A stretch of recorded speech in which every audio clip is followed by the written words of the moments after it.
Do ta bëj unë avokatin e djallit sot. Mirë, shumë njerëz i kanë arsye të forta për të vendosur mas. Po një detektiv pse? Si pse? Po si jam sharlatan unë, dalet bëj show nëpër media. Si ata që njihni ju që dalin e ca nuk flasin. Për kohë flet. Po i dini mirë ju se për kë po flas. Ju mjafton që të klikoni edhe i merrni vesh. Unë nuk dua të dal të bëj show, unë jam njëri serioz. Nuk dua fare të dal të bëhem i famshëm sepse puna ime kërkon një tjetër profil, një profil të ulët. Po dua të bëhem i famshëm, dalë e them atje si ta kuptoni nëse gruaja apo burri juaj ju tradhon dhe sa mora ca klikime e kaq. Se klientët harrojeni, ata që dalin janë të papunë, se nuk i merr kush me aq seriozitet sa kanë bërë rastet që kanë folur. Po, sot është ndryshe, ju mund të thoni çdo gjë dhe nuk ju njeh njëri. Eksakt. Po, pse nga ndryshoni ju nga ata që dalin në TV? Unë sot kam ardhur të tregoj një ditë nga puna ime. Shumë ditë. Po mirë, shumë ditë. Disa sekretet të këtij profesioni, por edhe shërbimet që ofroj si dhe rastet me të cilat merrem. Dua që shqiptarët kuptojnë se rëndësishme detektivët privat janë për zgjidhjen e shumë situatave. Jemi shumë detektiv në Shqipëri, po si kulturë nuk e kemi. Dua që sot dhe shpresoj që njerëzit të informohen shumë për këtë profesion. Dhe nëse s'më marrin mua, le të marrin kolegët e mi, nuk ka problem. Bëhet qefi. Sot unë, nesër dikush tjetër, mjafton që kështu do edukojnë njerëzit. Ka shumë detektivë në Shqipëri? Po, ka. Jo të gjithë janë të licencuar, duhet patur kujdes, ose janë ata që blejnë dhe shesin licenca. E kanë si punë dytë. Kryesisht ata që punojnë në polici, si punë dytë, mund të bëjnë edhe detektivin privat. Unë e di që nga radhët e policisë kam dalë edhe unë. Kam lënë për vite si punë dhe nuk nësitë ndonjë të ardhur, e keni pa edhe vetë se qa rrobe marrin dhe qa kushe shpunojnë policët e shkret. Më vonë ika jashtë, jetova në Angli disa kohë dhe si çdo shqiptar bëja ndonjë punë, nga punë të ndryshme, me ndërtim hidraulik e tjerë. Derisa mblodha ca të ardhura dhe ndoqja akademinë. Atje detektiv privat ishin me freelancerat, domethënë pra jo shtetëror. Dhe kishte shumë, ishte përhapur si gjë. Një detektiv në shtet nuk mund t'i kërkosh të gjej qenin që t'ka ikur nga shtëpia, edhe jashtë mundesh.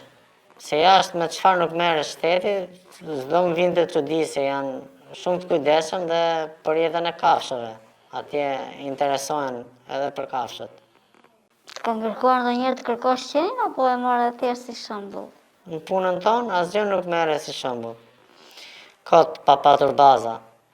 Ka qenë një nga klientët e mia më të çuditshme dhe ishte këtu në Shqipëri, se si punë këtu nisa ta zhvilloj. Si është kjo puna e qenit se janë shumë serioze, më shumë për faktin kush paguan një detektiv për qenin? Është një nga ato çështjet që unë mendoj se nuk do merresha kurrë. Por jo, zonja kishte shumë para dhe ishte e gatshme të paguante që t'i gjeja qenin. Kishte një lidhje shumë të ngushtë me të, kishte si fëmijën e vet. Mbase edhe pse nuk kishte fëmijë, ndodhin këto lidhje. Domethënë, kohët e fundit kam parë shumë. Je gjeta? Po, sigurisht që e gjeta. Si? Edhe para se të vija të thash, mos më pyet për metodat, se nuk i ndaj dot metodat, se mi vjedhin profesionistët. Se tani ky profesioni jonë kështu është. Sa të paguajnë? Ja, e dija që do dilje edhe të pagesat. Mos fillo me këto tani se. Po mirë, me parafërsi, sa paguhet për një çështje një detektiv? Njësojshë, si me parafërsi, si pa parafërsi, po... Gjithsesi, domethënë çdo pagesë varet nga çështja dhe nga kompleksi i çështjes. Mund të themi që varojnë nga 2-3.000 euro deri në 20-30.000 euro. Ka dhe 50.000 euro. Po këto janë standarde për punën impenjative që kërkojnë shumë kohë, se mund tjetë një çështje edhe që kërkon një javë punë dhe nuk shkon më shumë se 2-3.000 euro. Kur them 5.000 apo 20.000 apo 30.000 janë punë që shkojnë me 3 deri në 4 javë apo dhe me muaj të tërë. Shumë. Ne shqiptarëve na duket e lehtë puna e tjetrit. Po hajtë bëj një javë dhe pastaj do vish më thua që nuk e bëjmë këta, që janë shumë pak të para që merrni. Përveç sa liçenit që ishte i sigurt që nuk do ta merrje, por e morë për shkak të lekëve, ka patur çështje tjera që nuk i ke marrë pavarësisht pagesave që mund të kenë ofruar? Po, ka disa.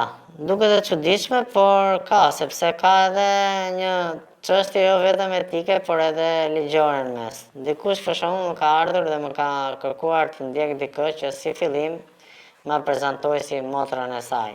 Ishte një zonjë rreth të 40-ave dhe kur erdhi ishte shumë e shqetësuar sepse sipas saj motra kishte patur kohët e fundit probleme psikologjike, kurohej me antidepresant dhe kalonte shumë kohë jashtë shtëpisë. Motra sipas saj ishte e martuar dhe kohët e fundit kishte nisur të shpenzonte shumë lekë. Dhe sipas saj sërish ajo dhe familja ishin të shqetësuar se mos prishte familjen dhe atë sjellje dhe donin të dilnin me kë shoqëroi. Donin dilnin me kë shoqëroi sepse dyshonin që kishte disa të dashur të ndryshëm dhe nga frika sipas saj ata mund të shtronin përveç që merrnin lek apo ta mashtronin, ajo kishte frikë se mos I ndodhte ndonjë gjë. Sipas saj gjithmonë domethënë.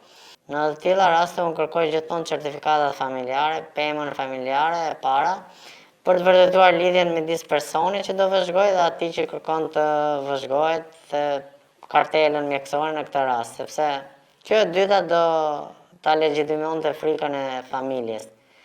Kaluan disa ditë që I kisha kërkuar materiale dhe nuk po mi sillte zonja dhe këm gulte që të nisja punën, madje ishte e gatshme dhe të paguante një kapar të maj. Nga kapari sikur u motivova pak dhe nisa nxitoj pak vetë gjërat të hulumtoja dhe vetë të gjeja ndonjë dokumenta dhe të lidhje të personit në fjalë. Gjeni çfarë? Kjo motra, supozuar, ishte dashnore e burrit të kësaj gruas që donte të ndiqte. Dhe gjitha kjo ishte për të bërë shantazh gruas nëse e kapte në flagrancë me ndonjë të dashur që dhe burrit të përfitonte dhe më kollaj në gjykatë. Ja ktheja përgjigje që nuk e marr përsipër si çështje dhe aty u mbyll.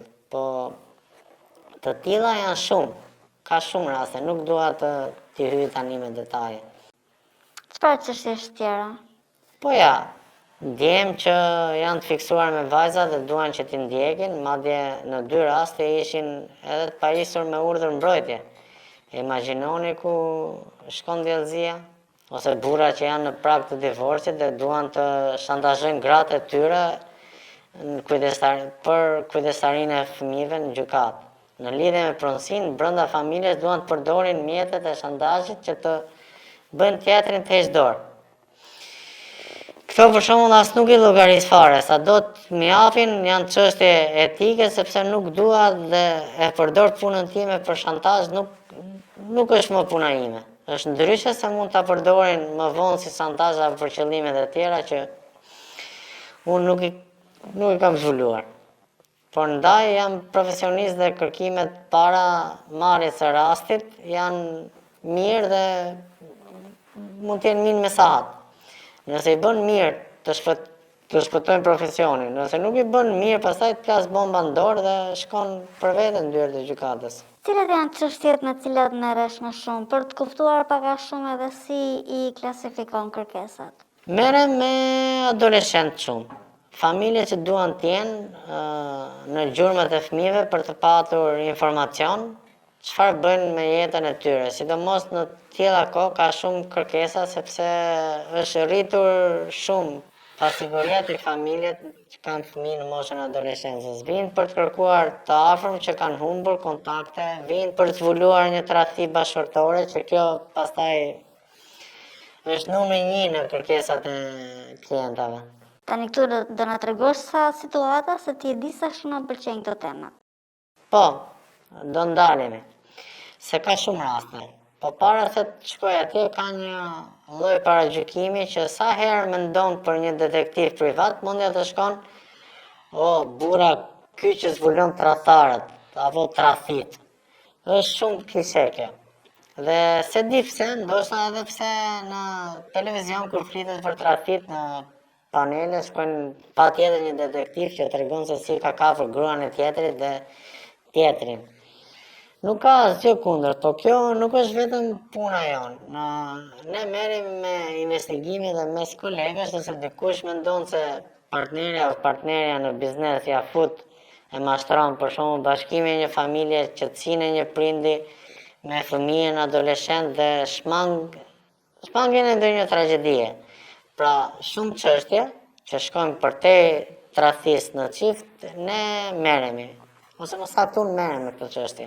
E di po, kjo krijon më shumë skup. Po, krijon. Është edhe çështje e ndjeshmërisë shumë, sepse më vjen për shembull çifte që kanë nga 25 vite kusur të martuar. Dhe që zbulojnë që partneri apo partnerja e tradhton. Janë fëmijë në mes, burra që ikin me dashnore në udhëtime super luksoze dhe i lën fëmijët pa bukë në shtëpi. Po ka edhe kështu. Apo gra që vinë dhe kërkojnë të hetojnë burrin sepse dyshojnë për tradhti, ndërkohë që u del që burri bën jetë të dyfisht, mirë që përballen me tradhtin, por më tradhtojnë burr me burr.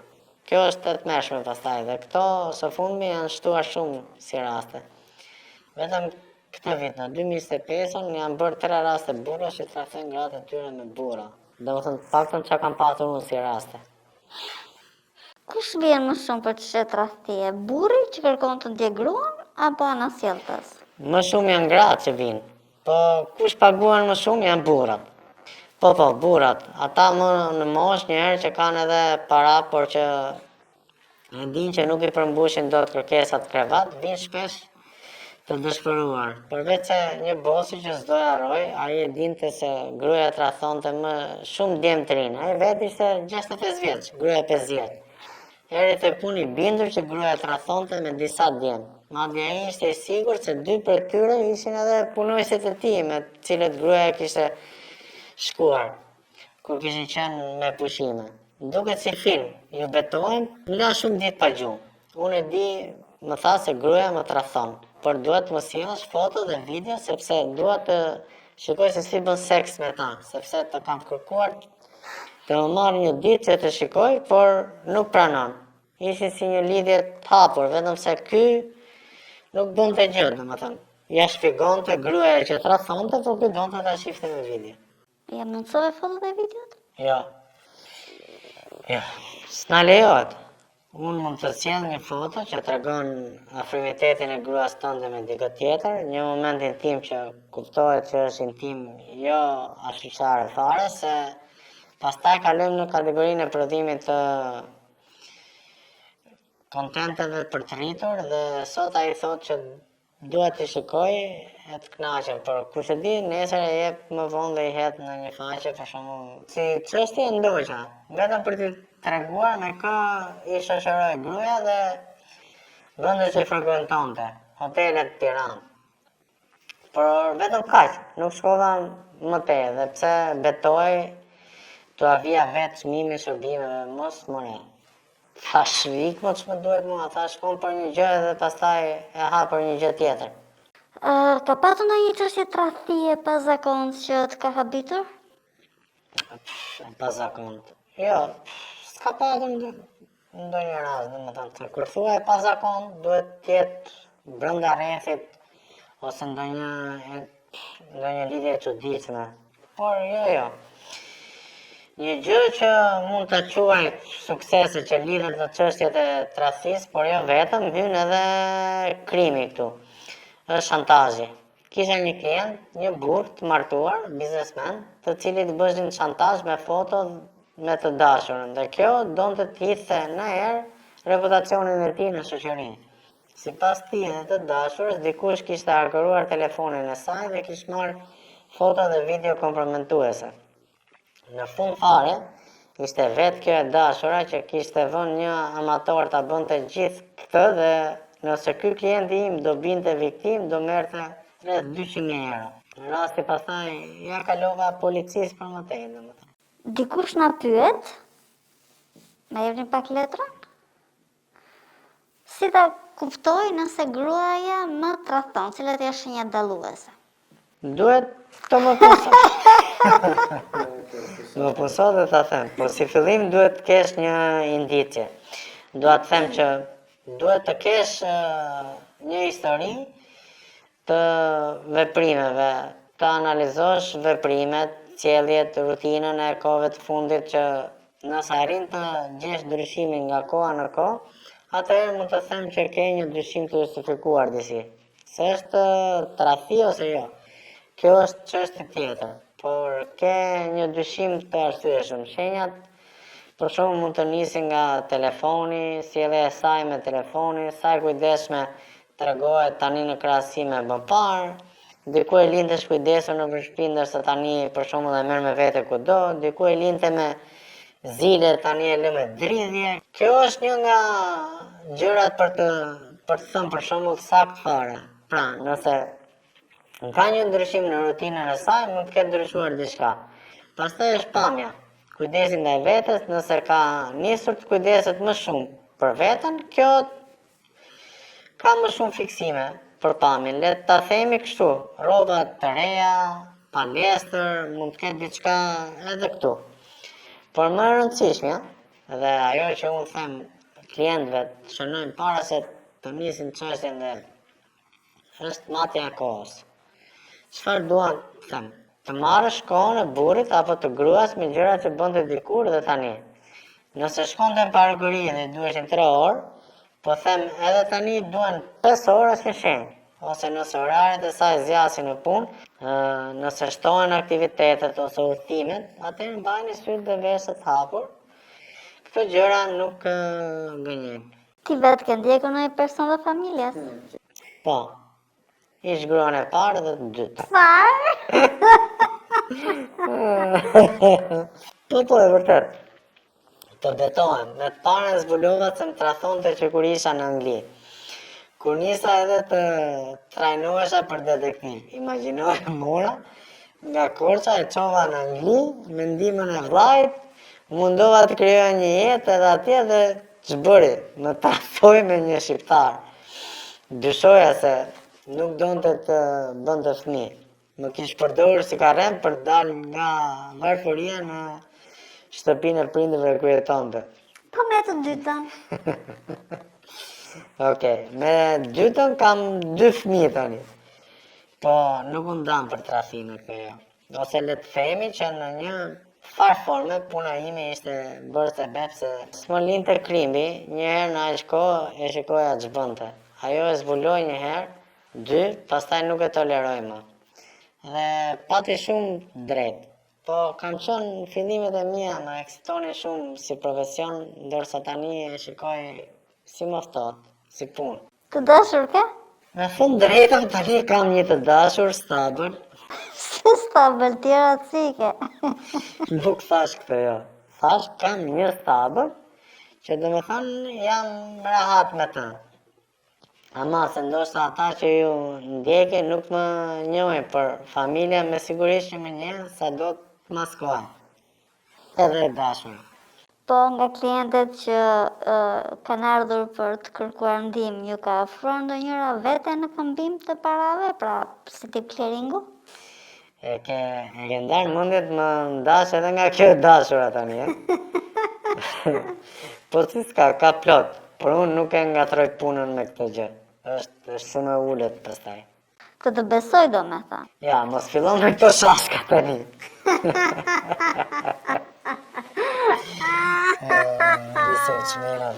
A vim, madhe. Kjo maska është shumë e tmerrshme.